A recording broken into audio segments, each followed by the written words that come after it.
Fala, declarantes do Imposto de Renda 2019. Eu estou aqui com o Walter da WF Contabilidade. A gente está conversando aqui hoje sobre imposto de renda, quem é que está obrigado, quem é que vai fazer a declaração de imposto de renda esse ano, quais são as principais dúvidas. A gente está aqui hoje para esclarecer, não é isso, Walter? É verdade. Olá, pessoal, boa noite. Vamos lá conversar um pouco sobre imposto de renda. Legal, gente, legal. Gente, eu separei aqui algumas perguntas e eu vou estar com um especialista do imposto de renda, o Walter. O Walter já é especialista há alguns anos na declaração do imposto de renda. A empresa dele hoje ajuda vários empreendedores a declarar o imposto de renda com segurança para que não caia na malha fina, né, Walter? É verdade. Walter, eu estou com algumas perguntas aqui, eu queria saber se a gente já vai pro vamos ver aqui nas perguntas para a gente começar. Vamos embora, vamos ser bem objetivos, para ajudar o pessoal aí. Maravilha, então vamos lá, vamos na primeira pergunta. Pessoal, pessoa física desobrigada pode apresentar a declaração de ajuste anual? Pergunta básica, né? É verdade. Veja só, se a pessoa física ela é desobrigada, é interessante que ela apresente essa declaração anual, por quê? Como uma comprovação de renda, principalmente se ela for um autônomo, trabalha na informalidade, né? Então ela precisa declarar, apesar de não estar obrigada, mas é interessante que ela faça isso até para comprovar sua renda na instituição financeira, no financiamento de um imóvel, até mesmo num crédito bancário, né? É bem interessante ela fazer isso daí. Apesar dela não estar obrigada, mas é interessante que ela faça como uma comprovação. Maravilha. Digamos que ela se fortalece perante o sistema financeiro de crédito, habitação. Se ela quiser tirar um veículo, comprar um imóvel, e aí essa comprovação de renda ela fica registrada ali e pode ser usada em qualquer momento, né? É verdade. E outro ponto muito importante também que vale frisar é o seguinte: ela tem que tomar o cuidado também de quando for declarar o imposto de renda lá, ela não colocar no limite da isenção. Porque muitas vezes a pessoa quer só uma comprovação para apresentar no banco ou no crédito imobiliário, mas aí ela coloca lá no limite para não pagar o imposto de renda, termina não dando tanta credibilidade ao imposto de renda. Então é interessante que ela ultrapasse o limite da isenção, pague o DARF, que vence no dia 30 de abril, para ela dar mais credibilidade e fortalecer mais o que ela está declarando. Maravilha, maravilha. Vamos para a segunda pergunta? Vamos embora. Sou empresário e possuo débitos fiscais. Fiz minha distribuição de lucro o ano todo, né, de 2018, e além do meu prolabore com recolhimento do INSS. Como é que eu faço para declarar no meu imposto de renda todas essas retiradas? Carlos, essa pergunta é uma pergunta bem interessante e uma pergunta que sempre acontece, né, que é o seguinte: o empresário que ele retira mensalmente o prolabore dele, nesse prolabore ele está recolhendo mensalmente o INSS. Então isso aí são rendimentos tributados e deve ir para a declaração de imposto de renda. Agora, os rendimentos isentos que ele tira mensalmente, que é a antecipação do lucro, ele tem que tomar o cuidado com o seguinte ponto: quando ele for fazer essa declaração de ajuste anual, ele tem que ver se a sua empresa ela não tem débitos fiscais.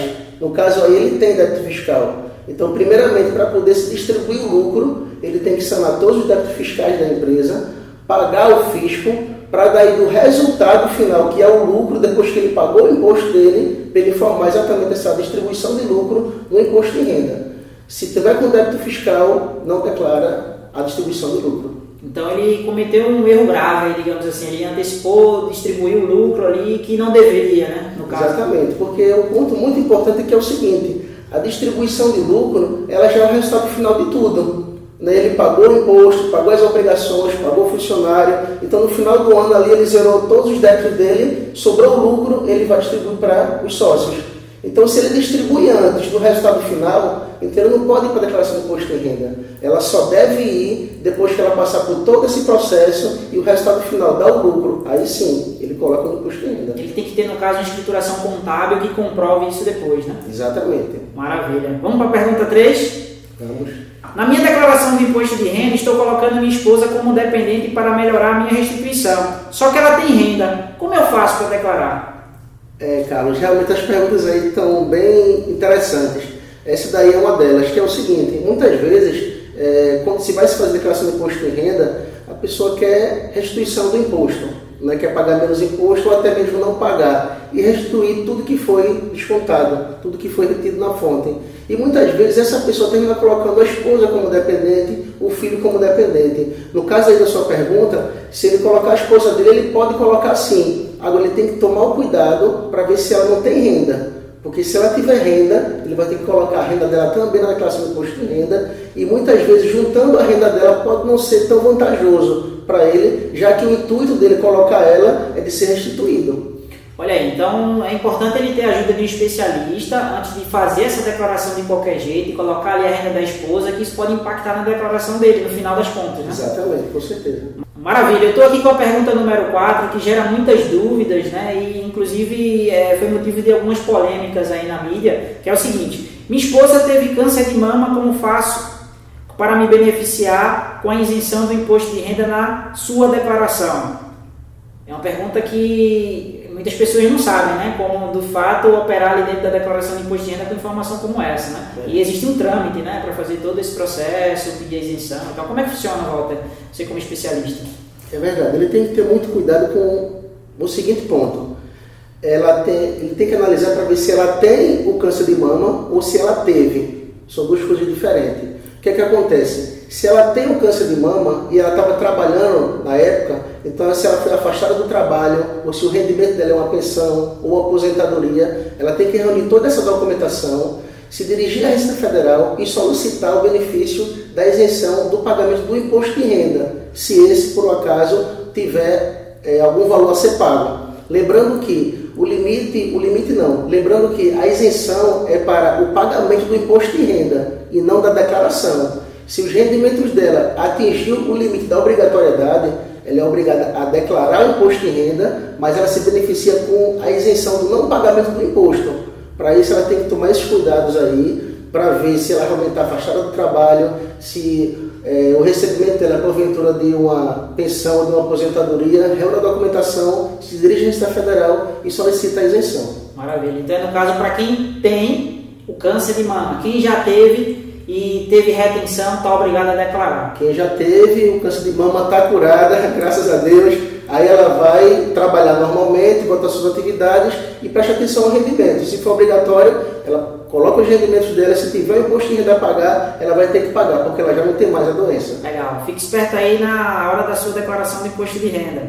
E eu vou para a pergunta agora de número 5, que é uma pergunta também muito polêmica, é que a declaração de imposto de renda, a DIF precede a declaração de imposto de renda e dá apoio e suporte para algumas informações para a declaração, ou seja, isso é antecipado para a Receita Federal. E aí eu tenho uma pergunta que ela diz o seguinte: não informei na minha distribuição de lucro a DIF, por não ter retenção. No caso, ele não era obrigado. Agora, na minha declaração de imposto de renda, percebi que fiz uma distribuição que foi de R$60 mil em 2018. Eu devo declarar imposto de renda?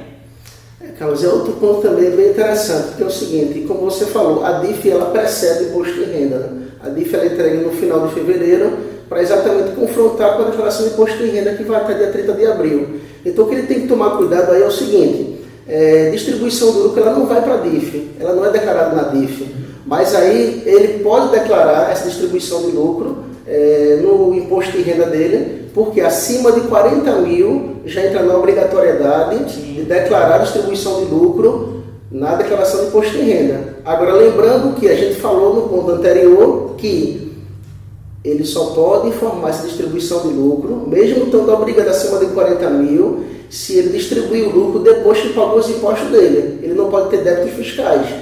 Lembrando que o conceito de distribuição de lucro eu paguei tudo, não devo nada a ninguém, então estou lucrando isso aqui, sobrou isso aqui. Então aqui eu vou distribuir para os sócios e vou colocar no meu imposto de renda. Então se ele ultrapassou o limite da obrigatoriedade aí, que é 40 mil, recebeu como distribuição de lucro 60 mil, então ele está obrigado. Mas aí ele tem que tomar o cuidado para que, se ele tiver débitos fiscais, ele não pode colocar no imposto de renda dele. É bem legal, porque isso já foi falado lá na pergunta anterior, que se ele tiver débitos fiscais, em hipótese nenhuma ele pode distribuir lucro. E se no caso ele fez a sua DIF ou não fez a sua DIF e não colocou essa informação, porque de repente ele não estava obrigado ali para fazer a DIF, mas na declaração do imposto de renda, acima de 40 mil ele passa a ser obrigado. Então ele deixa de declarar uma que ele não tem obrigatoriedade, mas passa a declarar o imposto de renda porque ele passa a se tornar obrigado, porque ele ultrapassou o limite, né, da isenção dos 40 mil ali em rendimentos não tributáveis. Né? Isso ultrapassou os 40 mil, no caso dele foi 60 mil, ele já é obrigado. Maravilha. Lembrando que tomar o cuidado só de tu ter débitos fiscais. Maravilha. Gente, hoje essas foram as perguntas do plantão, então eu aguardo vocês aí na próxima semana, vão surgir mais dúvidas e a gente vai estar aqui para poder responder, tá bom? Grande abraço, obrigado Walter pela sua participação aí, sua presença aqui hoje. Ok, Carlos, eu que agradeço o convite, é um prazer estar aqui mais uma vez, conversando principalmente sobre esse assunto que é o assunto do momento, que é a declaração de imposto de renda da pessoa física. E lembrando, pessoal, que o prazo vai até o dia 30 de abril. É muito bom observar que vocês devem reunir a documentação em tempo hábil, procurar um profissional da área, para aí não correr o risco de cair na malha fina. E é isso aí. Quanto mais cedo você fizer, melhor para você receber também a sua instituição de imposto de renda. Maravilha. Se você também não quer cair na malha, procure um especialista, procure um contador. Tá bom, gente? Um grande abraço, sucesso. Tamo junto. Até mais.